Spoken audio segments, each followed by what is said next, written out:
I did my soul plan reading after the self-empowerment course, and it's helped me more to understand about myself and helped me to make better decisions about my plans and about what I want to do in the future. And one really nice point about this soul reading, it's about my body, because I had some physical issues and physical pains in my body that I couldn't realize why.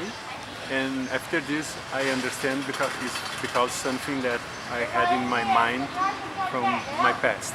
So with this reading, I could understand this, and I could work in these points and make my body better and more healthy.